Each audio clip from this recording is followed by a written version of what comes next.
2 দিনের জন্য বাবার বাড়িতে আসছিলাম আর আজকে আবার চলে যাচ্ছি। মনটা খুব একটা ভালো না আসলে। বাবার বাড়িতে 7 দিনের জন্য আসলেও মনে হয় কালকেই আসলাম আর আজকেই চলে যাচ্ছি। কি আর করার, সকাল সকালই রেডি হলাম, সবকিছু গুছিয়ে নিছি। আর যাওয়ার আগে ভাবলাম আম্মুর একটু কাজে হেল্প করি। আমার আম্মু বাড়িতে সবসময় একা একাই থাকে, এত বড় একটা বাড়ি একাই সামলায়। আব্বু তো সারাদিন বাহিরে কাজে থাকে, শুধু রাত্রেবেলায় আসে। সারাদিন আম্মু একা একা সংসারের সব কাজ করে, তাই আমি যখন আসি চেষ্টা করি আম্মুর কাজে একটু হেল্প করার। আমার আম্মু এই ভেলভেটের কভার গুলো খুব পছন্দ করে আর এই মেরুন কালারটাও আমার পছন্দ, তাই এই কভারটা অর্ডার করছিলাম। আর যাওয়ার সময় ভাবলাম এটা সেট করে দিয়ে যাই, আম্মু একা একা পারবে না পরে। আসলে আমাদের বাসায় বিড়াল পালা হয়, তাই সোফার অবস্থা খুবই বাজে হয়ে যায়, জাস্ট দেখো। সেজন্য আম্মু সব সময় সোফাতে কভার পরিয়ে রাখে। আর সোফার কভার গুলো পরালে না সোফা দেখতেও সুন্দর লাগে। এই ভেলভেটের সোফা কভার গুলো আম্মুর ভীষণ পছন্দ, আমারও ভালো লাগে। মানে সোফার লুকটাই পুরো চেঞ্জ হয়ে যায়, মনে হয় নতুন সোফা। আর আমাদের মোমো সোফার কোনো রকমের ক্ষতিও করতে পারে না। আমাদের বাসার ম্যাক্সিমাম সোফা কভার, পর্দা সবকিছু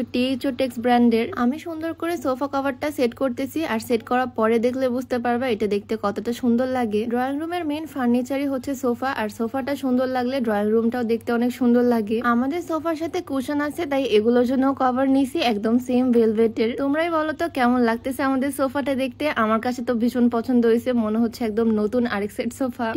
টেক্স ব্র্যান্ডের অরিজিনাল এই সোফা কভার গুলো আমি নিয়েছি Sharmin sofa cover seller page থেকে। তাদের পেজটা আমি ডিসক্রিপশনে ট্যাগ করে দিব। আমাদের সোফার পিকচার তাদেরকে দিয়েছিলাম, আর আমাদের সোফার ছবি দেখি তারা আমাদের সোফার মাপে এই কভারটা করে দিয়েছে। খুবই সুন্দর, ভেলভেটের কালারটা অনেক সুন্দর। অনেক রকমের কালার কিন্তু তোমরা পাবা, মেরুন কালারটা আমাদের পছন্দ, তাই এই কালারটাই নেওয়া হয়েছে।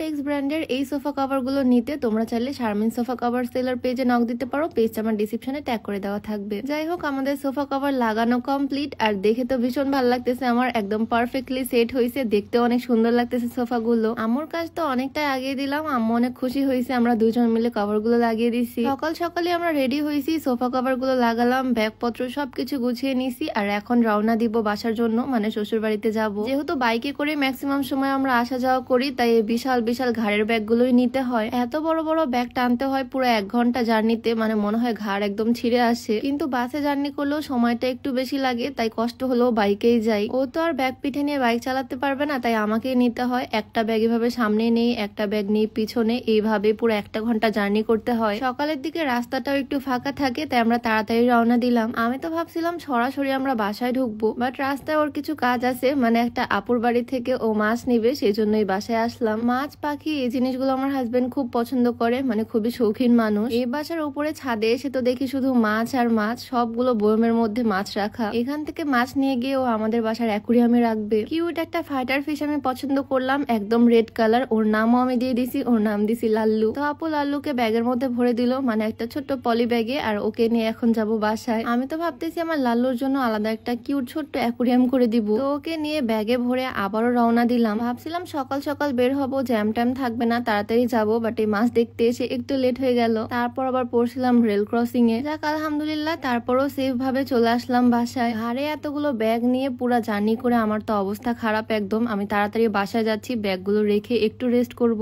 চোখে সানগ্লাস দিয়ে আমি জার্নি করি, যাতে চোখে কোনো রকমের ধুলাবালি না পড়ে, আর মুখে তো মাস্ক থাকে। আর এই তো আমাদের লাল্লু, ওকে কিছুক্ষণ পর অ্যাকুরিয়ামে দেওয়া হবে। তো এখন আপাতত একটু রেস্ট করি, দেখা হয়ে যাবে নতুন কোনো ভিডিওতে। সবাইকে আল্লাহ হাফেজ।